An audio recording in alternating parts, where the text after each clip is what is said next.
Register for our free newsletter next year. The Scottish Parliament will be 20 years old. It has had its ups and downs, but it has grown. It has passed some historic legislation: the smoking ban, minimum unit pricing on alcohol, and equal marriage. And it has tackled taboos on gender, race and inequality. How much more fundamental than wanting to eradicate poverty can politics get? In terms of what devolution was meant to be, it has been a success and, for a generation of Scottish voters, Holyrood is where power lies.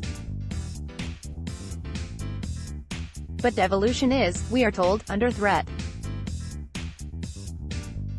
While many Scots, scunnered by an ongoing constitutional debate, have not yet been energised by the idea that amid Brexit negotiations powers of the Scottish Parliament could be diminished, the threat is real. Next week, MSPs will vote on whether to give their consent to the UK's European Withdrawal Bill. It is unlikely they will.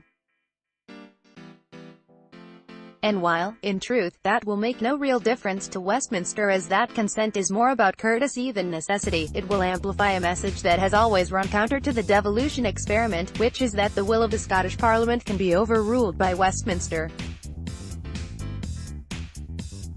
What is in dispute here is Clause 11 of that UK bill, which basically gives the right to the UK government to overrule Holyrood and make changes to areas of law and policy devolved to Scotland, even if the Scottish Parliament explicitly rejects them, post-Brexit. This has been caricatured as part of the SNP's grievance agenda, with Mike Russell MSP, who is leading Brexit talks with Westminster, accused of fueling false fears, but that is unfair. Indeed, it is the Scottish Tories that now stand in isolation. All three of the other opposition party leaders told a committee of MPs they will not accept the controversial clause. And last week a cross-party Holyrood committee recommended rejecting it to prevent a Westminster power grab. Far from this being a Scottish nationalist argument, it is the Scottish Conservatives that appear as the more extreme nationalists, albeit British nationalists, in this fight.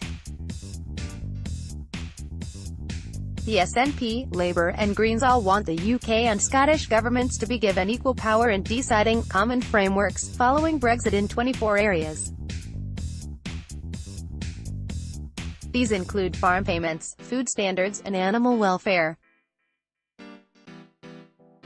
And while it is fair to argue citizens north and south of Hadrian's Wall live by the same approach to life, so there would be no divergence in approach to safety and standards, that premise rests on trust.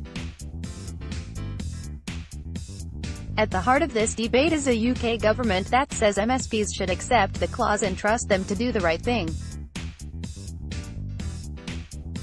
But how can you confer trust over devolution on a government that was so ill-informed about Scottish affairs it didn't seem to know that Scotland has a separate legal system?